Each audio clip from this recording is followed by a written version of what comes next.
Welcome to Politics Done Right. I'm Egberto Willis, your host.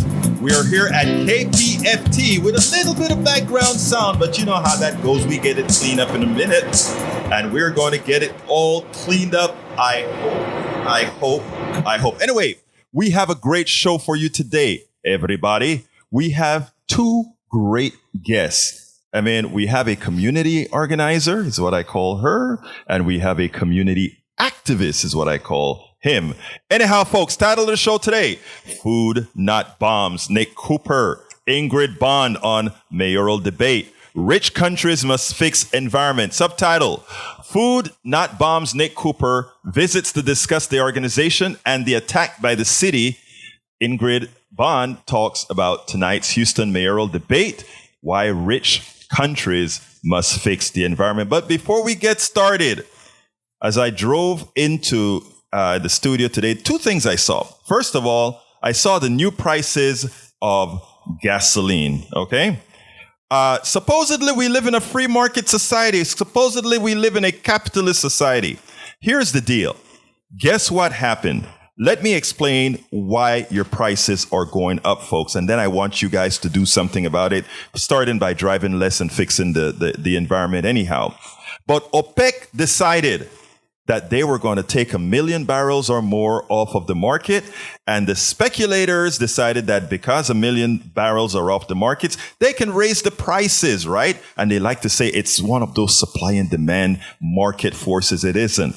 It's a cartel. And it's not just the OPEC cartel, it's the world oil cartel. Venezuela is sitting down on the largest deposit of oil, bar none, in the world. If it really were about that, and Nick, I don't want you to say, well, we don't really want to use that dirty oil, but here's the deal. If it were really a capitalist market, we would have no shortages, because by the way the market works, there isn't an oil shortage. There has never been an oil shortage. Look at the numbers. It's all in the numbers, but our mainstream media won't tell you that.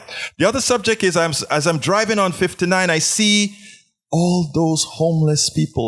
We don't call them homeless anymore. We call it the unhoused. All the unhoused people under our freeways. And we know that Houston does have an oversupply of places where these folks could be. But you know what? Because of the market system that we have, we can't put them up. We can't have social services do the work, because you know what they'll say about the type of economy we would be turning into. That's not true either.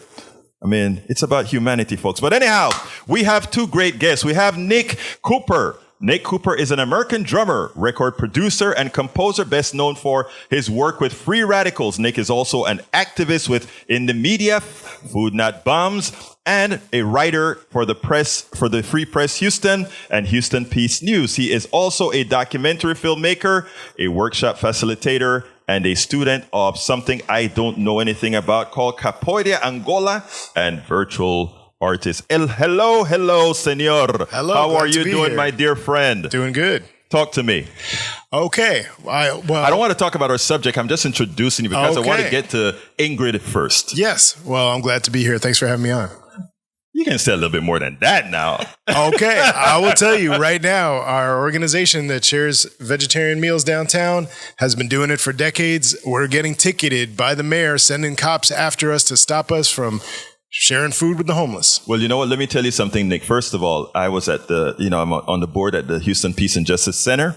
And, when Eileen came and said, what was happening, I'll be frank, I missed that particular news day. And, these things are only covered shortly. They don't really keep these things in the news. And I missed it. And when Eileen said, what was happening to all you guys downtown, I'm like, how comes he's not on KPFT talking about this very serious issue? Why isn't he here? And then she says, okay, I'll put you in touch with him. And that's why I really asked you to come on, because I want you to tell us all those great things, first of all, that your organization is doing downtown, but more importantly, how our supposedly progressive type government is really screwing with what's going on downtown. But anyhow, we have with us as well Ingrid Bond. Ingrid Bond was raised in Maryland. She moved to Mississippi as a high school senior. She is a registered professional engineer who graduated from the Texas A&M University with a BS in petroleum engineering in 1982.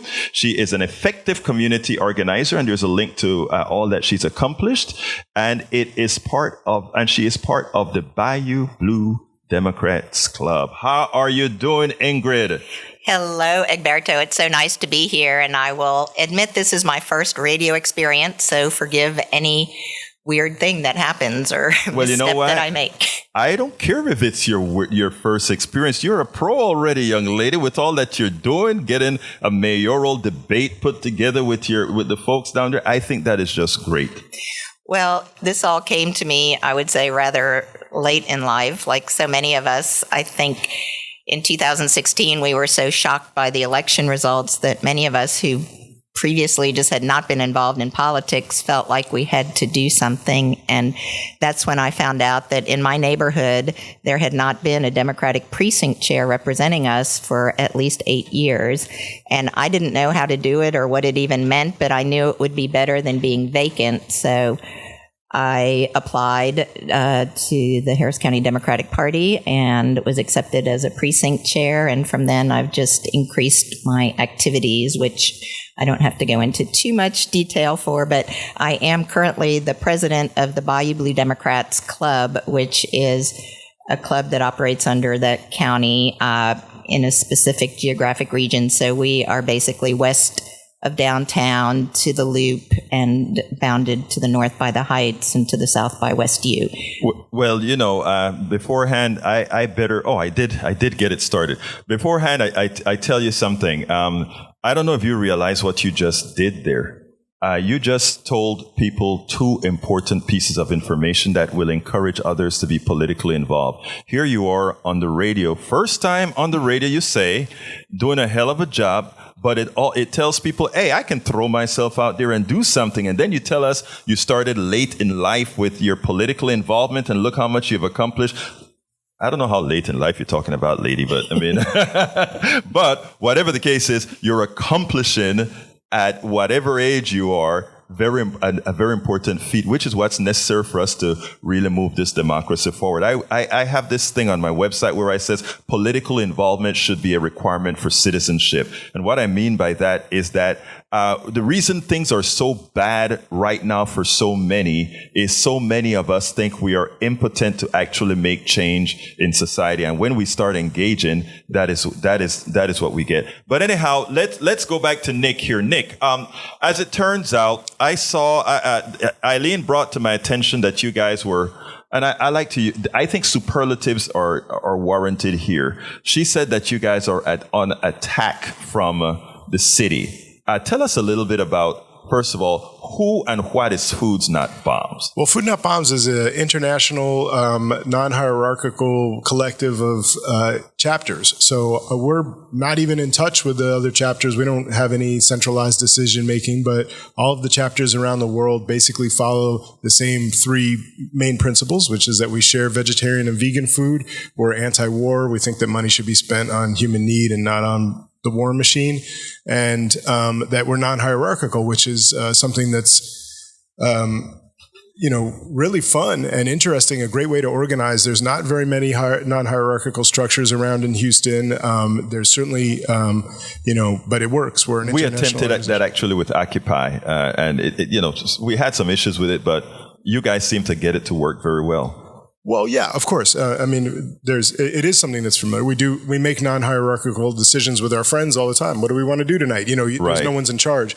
But at most institutions, especially funded institutions, especially institutions that have property, are going to be hierarchical. So it's an interesting thing to show people this is what it's like. It doesn't mean that somebody can come in for the first time and just start redoing everything. We decide stuff as a group, right? And some people are more familiar with how things have gone in the past, and so by consensus, yeah, you come in and be part of that. And we share, vegetarian and vegan food. A lot of it is food that would have otherwise gone to waste, food from supermarkets and restaurants that would have been tossed out, and so we provide a meal. Not all the volunteers are vegetarian. Certainly not all the people who come to eat there are vegetarian, but they have a vegetarian meal together. And we think of it as solidarity more than charity, because if you go to some of these other institutions that are really part of what I would call the homeless industrial complex, they're getting big money. They don't eat that food. The CEO of the Star of Hope mission, this guy gets paid $450,000 a year.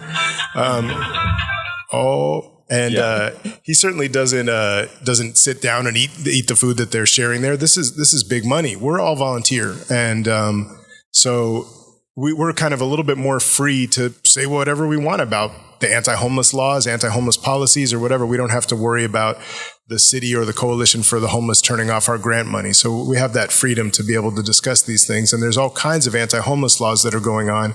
The one against sharing food with the homeless is just one of many. Explain that law.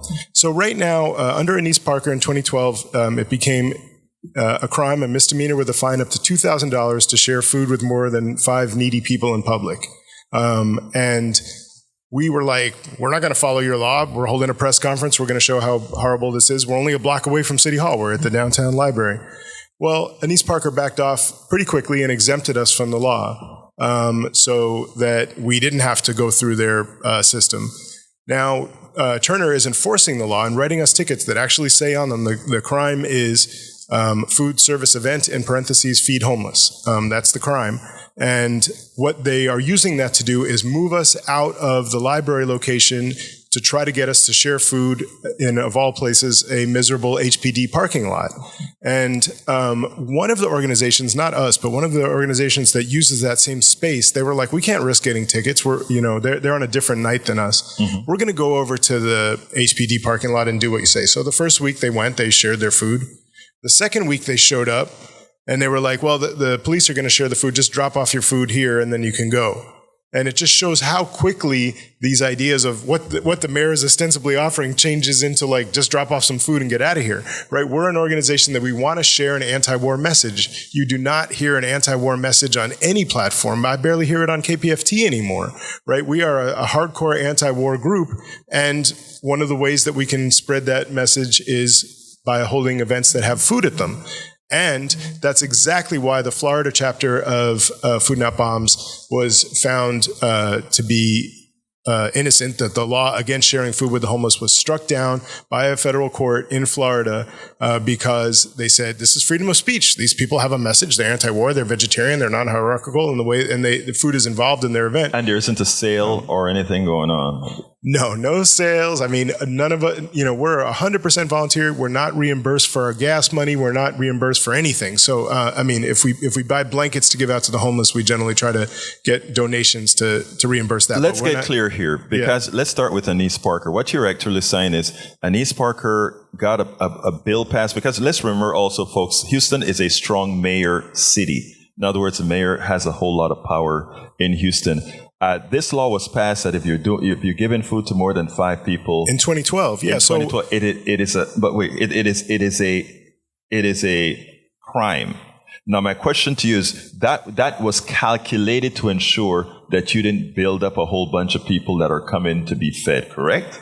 So the intentions, the mayor will always say, oh, it's for this good reason. And what's a good reason? Well, her initial reason was really funny. She was like, oh, these groups that are sharing food in the street, like Food Not Bombs, and most of the other groups that were sharing food in the street happen to be church groups. They're causing an epidemic of food poisoning across the city. And we're like, that's never true, yeah. And we're like, okay, well, show us your data. Well, we don't have any data. Oh, okay, well, we'll get some data. So we went out and interviewed homeless people. Where have you ever gotten food poisoning? And again, they pointed towards the shelters. And, miserable food being served in the shelters and being prepared by people who don't care, yeah. And they don't eat that food. We will eat our food if we have enough. We're happy to eat the food. It's it's a camaraderie, right? You go out there and you talk politics, you talk a whole lot of stuff with the people. And not only that, you give the people hope. Yeah. And the important thing about 2012 is that this law passed with a bunch of other anti-homeless laws. But the main thing that you need to know is that's when a bunch of federal money from Obama came into Houston to fight homelessness, created all kinds of wealth for the Coalition for the Homeless and the people who work with them. And in order to get that money, they need homeless people to come through the door, and they check them in on their tablet through this thing called the Homeless Management Information System. That's how they justify their grant money. And we're the competition, right? We're giving away food for free. You're the competition that makes no money for the people involved. Yeah, we're not part of their system, so we're a threat to their bottom line. And in order to justify this money, something that is really important to understand and doesn't get enough coverage is that it was a conditional grant. You'll get your grant money if you can show that you're reducing the amount of homelessness. So they do this little charade thing every year called the point-in-time homeless count. They go out and count how many homeless people they are. Statistically, it is garbage. Rice University Kinder Institute, all kinds of different people have analyzed it. The National Coalition for the Homeless has looked at it. These statistically are useless, and they just use them to show, oh, look, we lowered the amount of homeless so we can keep getting our grant money. So now, on paper, Houston hardly has any homeless compared to what we used to have. But we know for a fact that it actually has increased, especially with the recent increase in rents. And we're about to see, just a horrible bunch of conditions because Biden is allowing all of these things that were protecting people from evictions, Medicaid to expire, and it's going to throw people onto the streets in record numbers. That is sad. Now, right now, they've started giving you guys a whole lot of tickets. You have you're trying to raise some funds to pay off these tickets. I think it could be as high as $2,000 per ticket. You've had 2 tickets. You've had friends with 6 tickets. You've had people all over in Foods Not Bombs and other organizations being ticketed every week or every day that they go out there and serve the poor.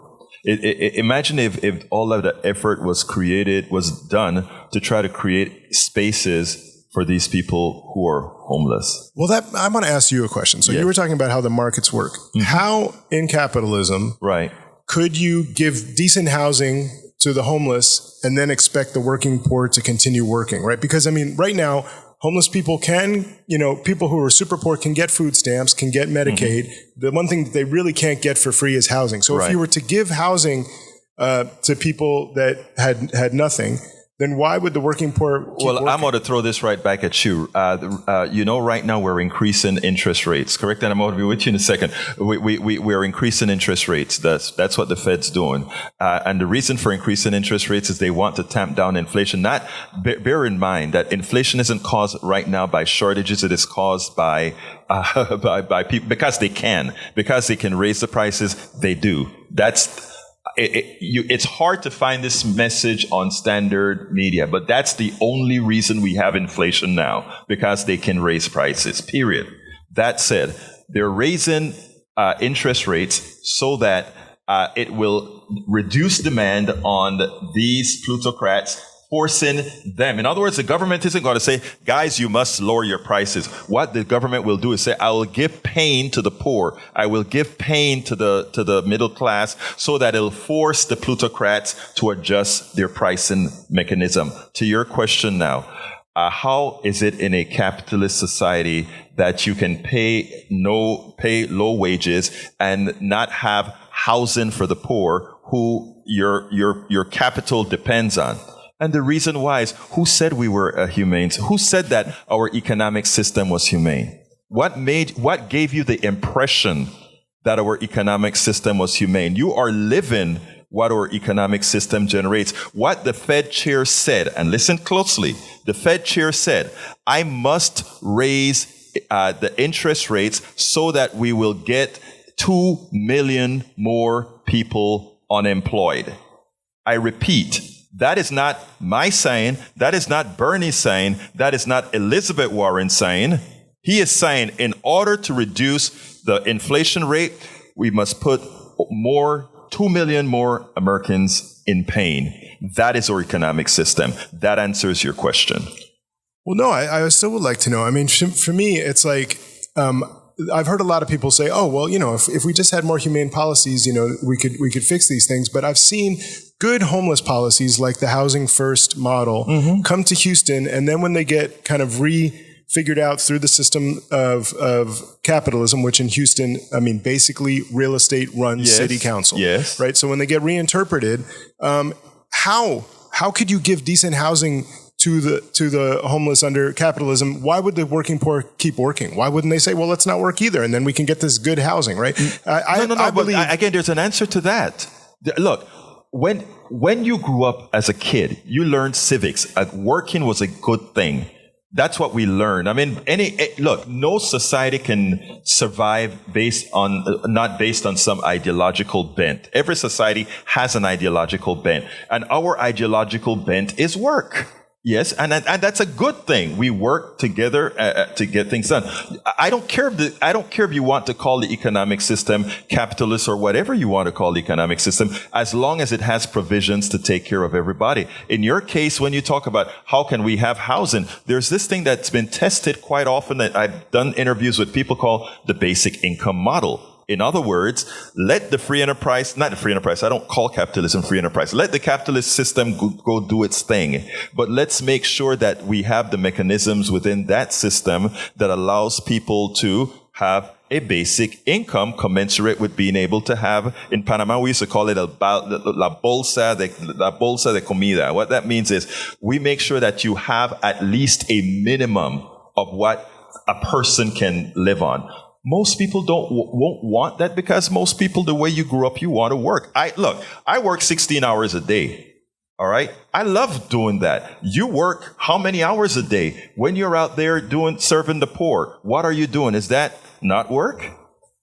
Yeah, well, I think that it's true. And of course, like I am very much in favor of alternatives to capitalism. I'm an anti-capitalist myself. And I think that the question that I think is important is that so many people think, well, through this structure of landlord and real estate run Democratic Party or whatever, maybe we can fix this and make it better. And it's like, it kind of goes against their bottom line, right? It kind of goes against their ability to get the working poor to continue to pay for bad housing. Because if you take that cudgel away and you say, well, everyone gets housing now, then real estate doesn't profit. But I think when you say you take the cudgel away, that is assuming that humanity. Okay, go ahead. I spoke already. Why don't you say it? And then I'll ask you your comments, Ingrid. Go ahead, Tori. Yeah, there's a right-wing theory of sociology. It's called the functionalist theory, it's versus the conflict theory, which is the left-wing theory of sociology.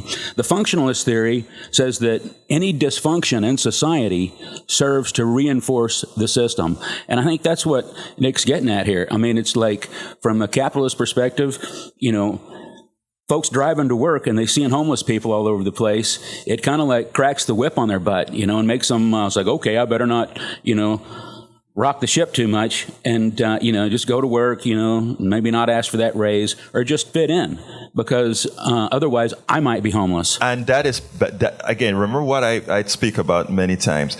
A democracy and this type of system requires an educated population. And that's to put it bluntly, we used to be. We're getting worse at it. I want to say some more, but Ingrid hasn't said anything on this topic. And I would like to hear Ingrid's, whatever it is that you have to add to the topic. Well, I'm certainly no expert or even very educated, but as a citizen, I guess I was thinking when Nick posed that question, it does make sense. If you give somebody something for free, what is the incentive to get them to work or make their own to pay? Yeah. But I would argue that, maybe reflecting on my very own situation when I was in college and living in a dorm, and I will say it was unair conditioned in the South. So it was minimum housing. It was clean. It was safe. It was a place to live, but it was certainly not a place that I wanted to spend the rest of my life. And so I think that's maybe an answer that I look at. Actually, I think that's the answer that I gave, and that is la bolsa minima, the least. There's a certain level of humanity that every society should at least aspire to. And there is a fact that says if somebody wants to work a whole lot, then it probably commensurate with how much money or whatever they have. But let's take a look. Let's go to the higher echelons, because the people that make the most in our society right now, Nick, are the ones that really contribute the least. Yeah, I think the important financial aspect of this to understand how policies have gone in Houston and things that haven't gotten that much attention. The mayor got a fair amount of attention for throwing out the panel that he had commissioned to figure out what to do with the Harvey money. $16 million of Harvey money was supposed to go to low-income housing. Instead, he gave it to his longtime partner, Barry Barnes. That got a fair amount of attention. There's also the Angel Gardens evictions, the Crestmont Village evictions, the mayor taking away housing of poor people and giving it to his buddies, Womack or whoever. And that has gotten a very, very small amount of coverage. But when you step back and you look at these things, it really reflects my experience talking to the mayor, which is that he didn't care what I said because I wasn't real estate.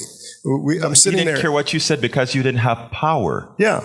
And we have the type of power that we have. We can hold a good press conference. We can get in the media. We can, make memes making fun of the mayor's crazy policies. We have certain types of power. But, he didn't pretend to care. A good politician would at least pretend to care what you said, right? He didn't do that, but that's not how he treats real estate. That's not how he treats people from the homeless industrial complex. I think that... Nick, I want to posit something to you. All right. Okay? I really want to posit this because I think you are a great progressive guy, anti-capitalist. I'm not a capitalist. I'm a free enterpriser. There's a big difference. That's for another day. There's a huge difference. I believe I have my own company. I did my own thing. All that. I love that. That's not capitalism, what I did. But I think it's important to note that what they've done to society is neuter us all, from the media right down. You probably heard of the Powell Memo. You ever heard of that word before? The Powell Memo was used to really infiltrate schools, churches, and everything, to have this neoliberal way of thinking. And, so people, most of your friends probably think that sort of way that says, we have to live in a society that operates this way. There's no other option. What you're doing right now, getting some coverage on the media like you do, what all of us are trying to do and to get into the people's psyche and using what I call geometric progression, which means we're not going to get a media that's corporate dominated to tell this story. It won't do it, right? Who's paying their bills?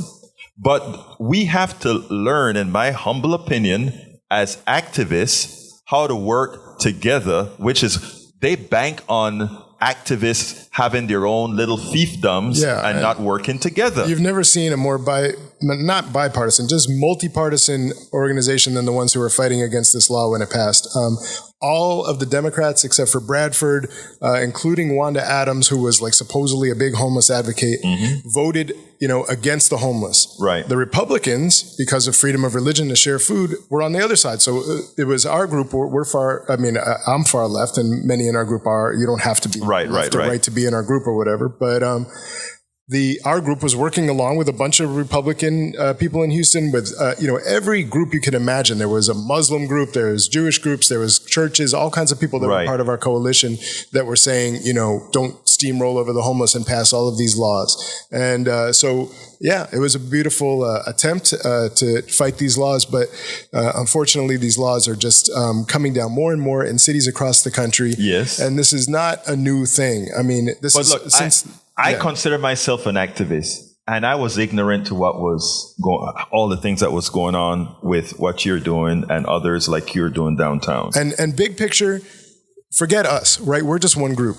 When this law passed in 2012, it had a chilling effect on people just going with extra food they had from an office party or whatever and sharing it with the homeless because they were afraid they would get a ticket. That's why this law needs to be overthrown. Yes. Because it needs to be overturned because we need people to know, it is okay to go share my leftover food with the homeless. And that cutting off the food supply of homelessness increases crimes of desperation. I agree with you. But again, people have to know, like I said, I've known many activists, and I can guarantee you that most don't, because again, we were in an HPJC meeting, and when I heard this, it was like the antennas up, and it's like, oh no, I got to find you as a person to come and talk about the issue, because again, I plead ignorance. I mean, we have done great on media so far. We have been covered in national press. We were on the front page in like little town in Arkansas, had Food Not Bombs Houston on the front page, and the coverage has been quite positive of what it is that we're doing. Obviously, the other side has a very difficult argument to make.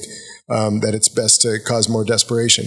So it doesn't look good. And yeah, the press has been great. But of course, the stories that tend to resonate in the news, I mean, like, you know how it is. Yeah. Once they got their war money, it's just like, oh, we'll just give more money. It's not a story anymore. Oh, we'll give some more money. Oh, nuclear war is coming. Oh, just give some more money. That's how it's not a big story. Well, the thing about it is, I'm learning this as we go and as we're doing this. And what I've learned is that you have to tell, we have a tendency as activists to know our material very well and think we can just tell the numbers, talk the facts, and that's enough.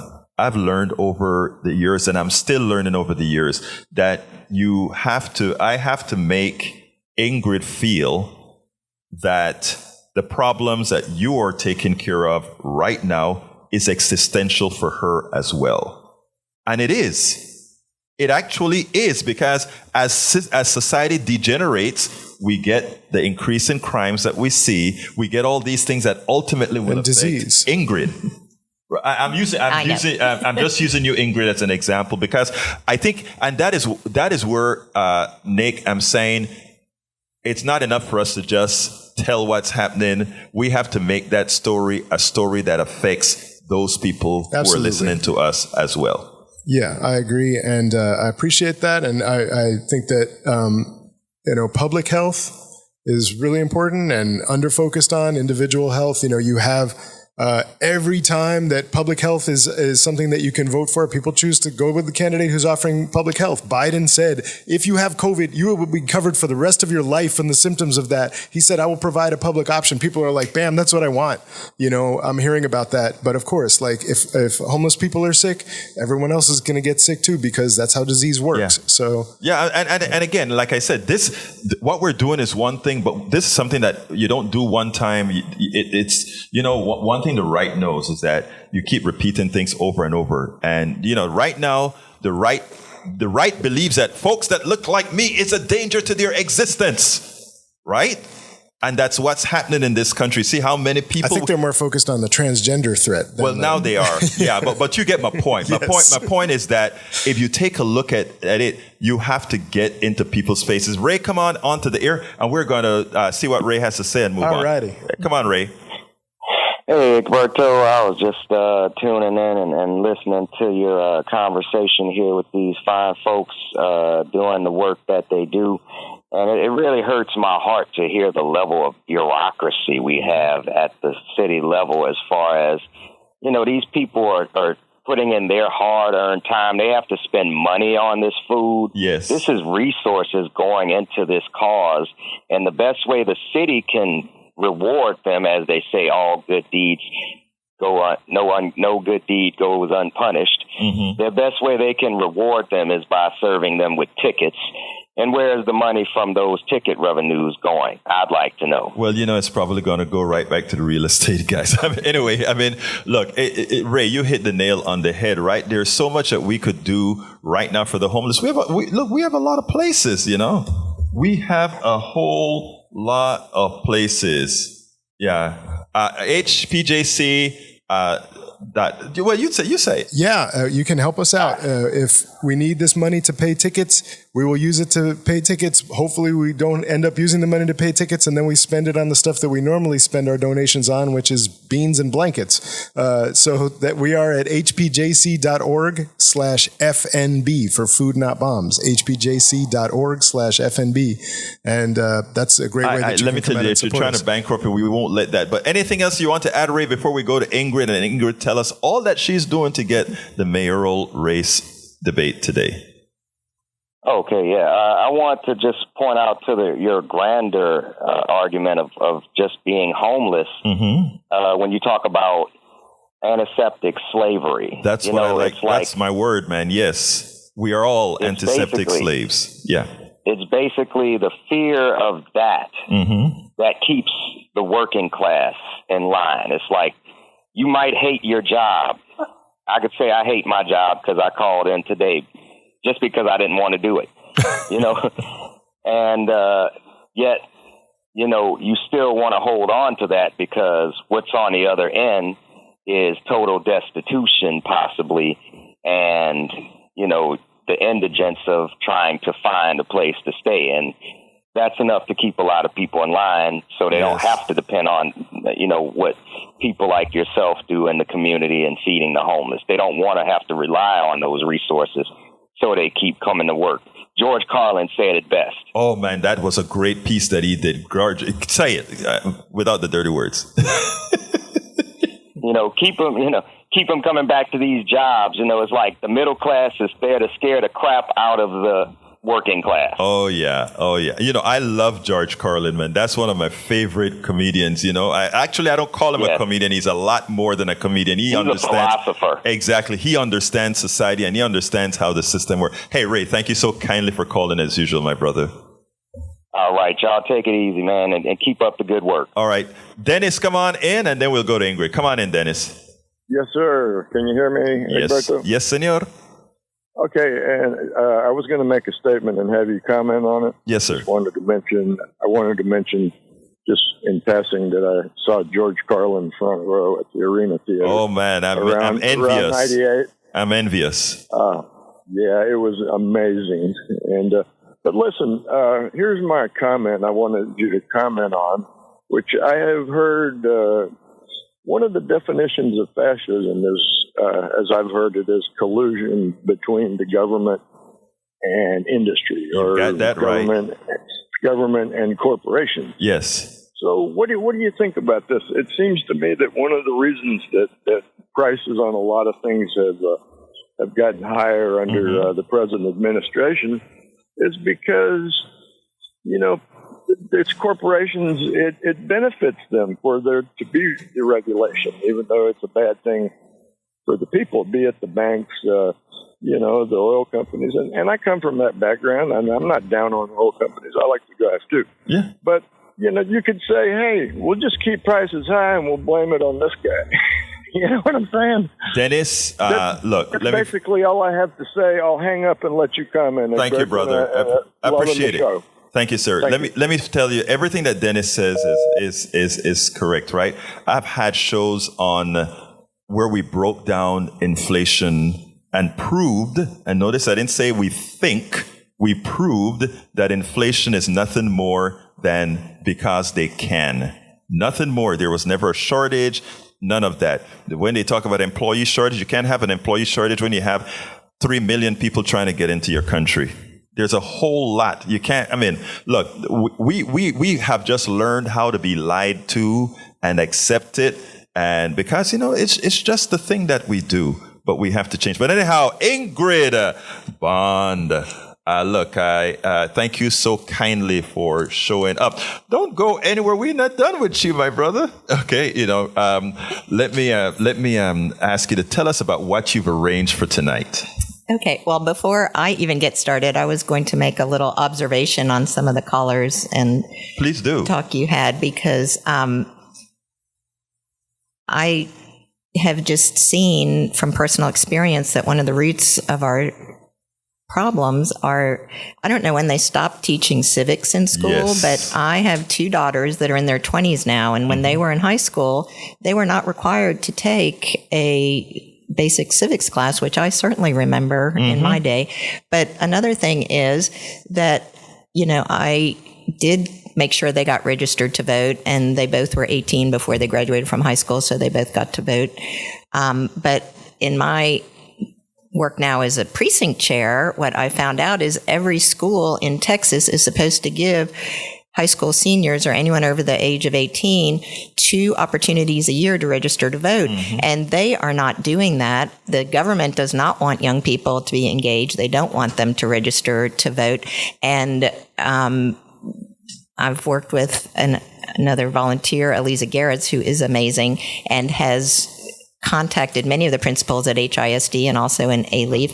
And the amount of effort it took to just get them to comply with this rule. One of them, the former principal of Lamar High School, I will say, said he would conduct the voter registration, but they had to do it in the ROTC office. Imagine how intimidating that is, right? That's where you go to register to vote, and you get a talking to try to have you sign up for the military. Anyway, I just wanted to say that it seems to me the right-wing conservative Republicans have infiltrated our school districts. They're trying to influence everything that happens.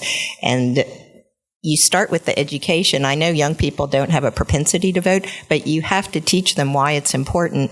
And that seems to have already, for the last 10 years, been removed from our system. What I also encourage, and that's what, I don't remember his name, from Florida, really kind of got my blood flowing. We don't want these young people to only register to vote and vote. I want them running. I mean, there are some young candidates in Congress right now that makes 50 and 60-year-olds look pretty darn, well, I won't say the word on radio, but so, I mean, I want these young, I tell you, I fell in love with Gen Z.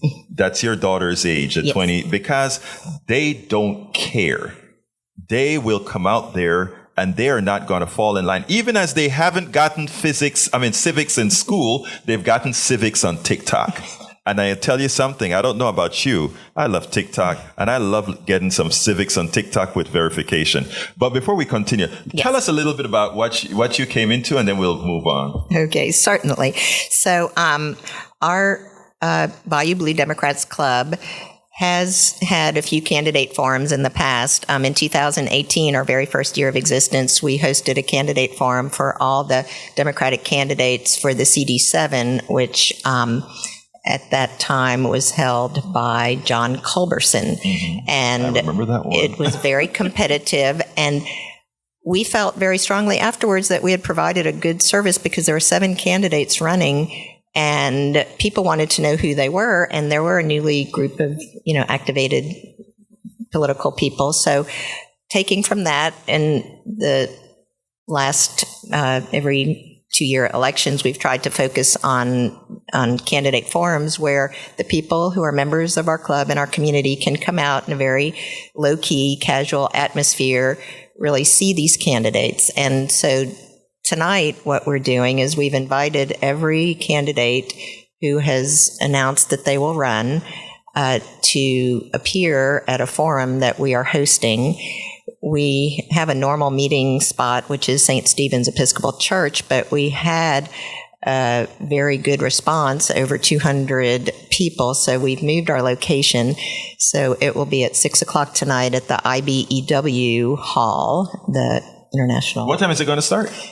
So we will let people in at 6. The actual forum will start at 6:30 sharp. Okay. And then how long is it going to last? It's an hour and a half. Wow. Okay. And we let me tell you who is going to be attending. So we have confirmed Amanda Edwards, former council member, Gilbert Garcia, he was the chair of Metro, Lee Kaplan. He's been involved in politics, and I know he's a successful businessman. Robin Williams, who is a law enforcement officer, and Robert Gallegos, a current city council member. Chris Hollins was going to appear, but since he dropped out of the race to switch to comptroller last Thursday, he will not be appearing in person. We did extend invitations to Senator Whitmire and also Congresswoman Sheila Jackson Lee. And the senator is in session with the Texas legislature in Austin, so he asked to provide a video, and we allowed him to submit just a 2-minute summary video. We asked if we could ask him the questions and record that to provide to our audience, but he declined to do that.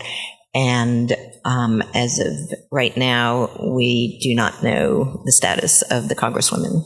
All right. Well, my comment to that is, I think if you're having a forum, a debate, this is my personal opinion, only the people who show up should speak. I mean, if you care about your community, you show up, even if it's by Zoom.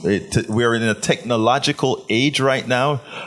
Senator Whitmire and my friend Sheila Jackson Lee, wherever they are, even if they're sitting in an airport, they could participate in a forum via our electronic methods. After all, this is not an existential, but an important election here in Houston as I see it. And your club, as well as the many other clubs that we have in Houston, they are really important in making people aware of the choices that they have. And, they need to be queried. They need to be questioned. So I am happy that you guys are having that, and I'll be live streaming it. So thank you. And thank you so much for offering to do that.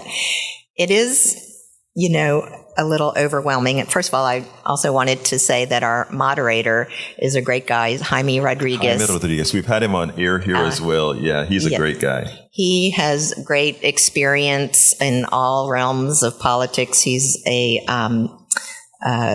political advisor now, and he has run a forum for us before. He also recently, when we had the election for New Harris County chair, ran a very lively and informative forum for the 4 candidates that were running there. So we're really pleased that he has agreed to help us with our forum. I know he's going to make it interesting, good, and he keeps the line, he enforces the time limits, and he keeps everybody in order. So that's going to be great.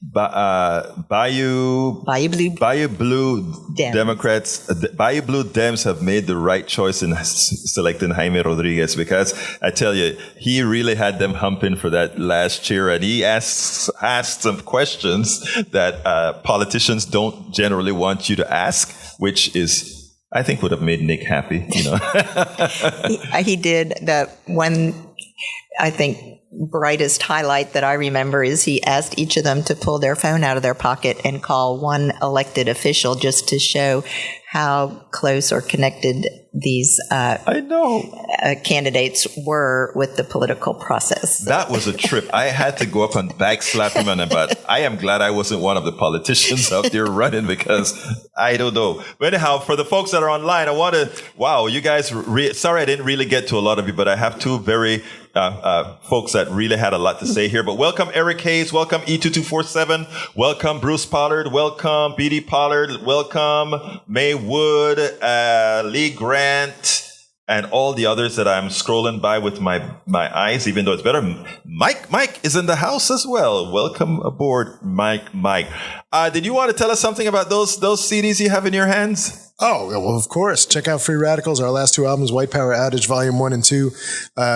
They are available on all platforms. Free Radicals is playing on the 28th of this month, 26th of next month at Avant Garden, free shows. Please come support Free Radicals. We've been doing this for 26, 27 years here in Houston, and we are an outspoken band that plays instrumental music and collaborates with rappers and singers and other folks. And but yeah, thanks for mentioning that. I also wanted to say I have a lot of criticisms, of course, of the Democrats and being in bed with real estate, but to their credit, because of some of the voting that people did in the past, in my opinion, if we get arrested, which is less likely than it used to be for a misdemeanor, a lot less likely, we will probably be released on personal recognizance bonds. There won't be cash bonds required. This has made a huge difference for people getting misdemeanors across Houston. So there are, some important things to say about what having Democrats and having some power to change things has done. Of course, I'm very disappointed on Democrats across the board, but that is a big difference. So that if you do come out and volunteer with Houston Food Not Bombs, we're down in front of the library 4 nights a week, Monday, Wednesday, Friday, Sunday, around 7 p.m. If you are willing to get a ticket with us, which would be an incredible type of donation. You can bring food, but you can also stand up and say, I'm willing to get a ticket tonight. Then you are going into a very annoying legal system where you have to go to your court date and have a jury trial and all this stuff, and it could take forever. But the chances that you'll be arrested and the chance that you'll be left in jail over the weekend are much different than they would have been 15 years ago. So important to mention that. Well, look. First of all, I got to say again, thank you for what you're doing out there. I mean, there's a whole lot of, I don't know, like I said, driving into Houston today, your heart sinks when you pass 59 and I think it's 59 and 610.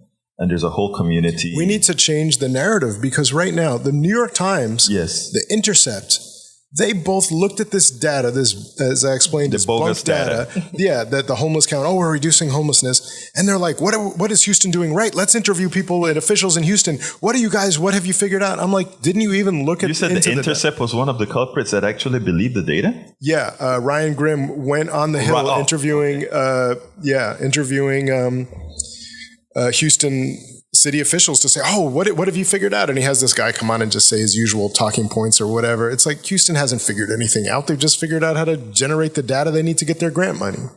So, I applaud anything that's done for the homeless, and the city has done all kinds of things for the homeless, but of course we're saying a lot more needs to be done. First and foremost, these anti-homeless laws like the one that's affecting us and the other ones that don't affect volunteers. There's laws about camping and how big your belongings have to be in the civility ordinance. You can't sit down or lie down on the sidewalk between 7 a.m. and 11 p.m. There's all kinds of crazy anti-homeless laws that need to go. We're talking about the one that happens to affect me. I want to interrupt for a second because we're going to have a few rich people listening to the show right now, and they're going to say NIMBY, right? They're going to say, well, if you are at your home and you have this smelly person in front of your home just sitting down there, it's not a good sight. It's not something that you want to see, etc. How do you feel about that person who feels that way? And I'll be honest. I think most people going to their homes and that sort of stuff, that's not what they want to see. I have a comeback, but I want to hear your point. All I would say is, poor people also deserve to have the safety that would be, not having desperate people around their houses. But the way the law is enforced is constantly to kick homeless people from the wealthier neighborhoods to the poorer neighborhoods. Mm-hmm. And the reason I brought that up in the first, let me ask you first to chime in. Chime in on, you don't want to see a smelly homeless person probably, in front of your home, right? No, but I mean, it is such a complex problem. I mean, the homeless do not have easy issues to solve. And some of the larger organizations, I'll just say that I've been involved with Search, and I think they do, from what I can tell, a really good job of trying to integrate and help out each of the medical, childcare, job training issues. But I think that spin that you talked about has become more important than the actual work of helping the people. And so what you lose in the translation is that I just bring it back again to, civic involvement. Like, people don't want to know. They don't want to help. Exactly. They want to, if you're talking about rich people, yes, they would like to write a check. They will give you money so you can go do it. But they're not going to be the ones showing up or investing time into understanding it to maybe bring whatever assets they have to a solution. And there's a place for everyone. I mean, if somebody says, I don't have any time, I have some money, that's what I want to do to help out, that's a great donation to Food Not Bombs. We would be happy to take monetary donations. A lot of times people, they say, I feel better about just buying food for you. I'm like, bring out a 5-pound bag of dried beans. That's a great donation. So however it makes sense for people, wealth inequality is causing all kinds of problems, and it's, that's a difficult thing to deal with. But that's how it is now. Some people have all kinds of extra money, and that's something that they can do. We talk a whole lot about the inequalities and what really causes it and who deserves the money that they have, et cetera. Bill Gates didn't really earn his money. I love Bill Gates, but he didn't earn his money. I love a lot of these guys, but they didn't earn that money. But that said, I want to put you out of business. Thank you, sir. Okay, I was speaking, so you go ahead and talk. Yeah, it's really not that complicated. It's just a matter of expanding the social safety net. The answer for homelessness is permanent supportive housing for people that are dysfunctional for whatever reason, addiction or mental health care. And it's actually cheaper to get, for the society, to get people into small houses or tiny apartments. And it's better for the homeless people. We can't be asking people to, get off alcohol or drugs while they're living on the streets. The easiest way to help help people get off alcohol and drugs is to get them permanent supportive housing, so they can have just a place to rest and relax and de-stress. And then you get them into addiction treatments or whatever. It's not. It's not that complicated. Yeah, it is complicated because who are we up against, right? There are people in the homeless industrial complex making hundreds of thousands of dollars, over $400,000 to run these things, and the homeless to them, that's what pays their bills. It goes. The person who runs the Red Cross, she makes $500,000. Okay, a year. So you hit the nail on the head. That is why you don't need these. People love to use the big S words when I tell folks how I think a society would run much better, because even these non-profits, in effect, they're called non-profits, but really the profit is in what the executives and the people that run all these things get paid, right? So what Tori said is a corollary of what I wanted to say, and that is that I would love to put you out of business, right? Yeah, if your job is to put yourself out of business, but you're also getting paid for your job, then but and that's what I'm saying. The idea is to put you out of business in this form. In a rich country where there is excess capital, there's absolutely no reason for what I saw underneath the different bridges as I had to come here. There is no reason. Bombs.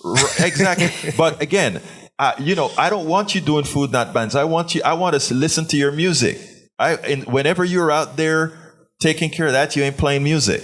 I want to listen to your music. My point is that we as a society have to show the rest of society, those of us in the know, have to find a way to tell that story to society, to let them see those folks under the bridge as having affecting them as well. Yeah. And we have not figured out how to do that yet. And it's something that if we are going to solve the problem, we actually have to figure out how to do. It's fundamental to Food Not Bombs to say that all this money that's being wasted on the military, or worse than wasted, right, perhaps escalating towards nuclear war right now, should be spent on human need. But again, when you have the Powell memo who have trained, and you can chime in. Wait, let me say something here, because I want to say. And take this the right way, okay? We're two guys on the table going at it, and we have a woman in the middle, yes, right? And this is what I learned at Move to Amend, and what we learned. Women, you got, just like he butts in one, you got to butt in and say something. Well, I didn't really see Nick butting in, but I will say, okay, if you have me on again, I will know the drill and I will butt in a little bit more. The first time, I'm just learning the ropes. I'm just figuring it all out and seeing what's going on here. I know Nick did butt in. Okay. Well, no, but I'm learning a lot too. So I've got some things going on in my head about everything that Nick is saying. But, I would say all accolades to you for doing what you've done. But I'm going to circle back around to my forum, which is the reason I came here one more time. I would encourage you, if you cannot make it out there in person to the North Loop, then please listen to the live stream, because these are the candidates who want to be your mayor. They're showing up. They are not giving excuses why they're not here. They're not the old guard who just wants to keep in power. So come and see them and come decide who you want. Folks, thank you so kindly for listening to Politics Done Right. Nick Cooper, thank you for being Nick Cooper and all the work you do. Senor Ingrid, thank you for being here and what you do. My name is Egberto Willis. This is Politics Done Right, and you guys know how I end this baby. I am what? Out! We spend a lot of time deconstructing the news, trying to parse it into a form that everybody can understand. We try to find those little nitpicks where it flies above the fray, etc. If you really like these videos that we do, I want to ask a big favor. Please go ahead, number one, subscribe to our channel, and number two, please join if you can. Thank you so kindly for watching. Keep watching. Please remember to share. We must populate the entire internet with our progressive message, a message that we know is what most Americans say that they want. So help us, please join.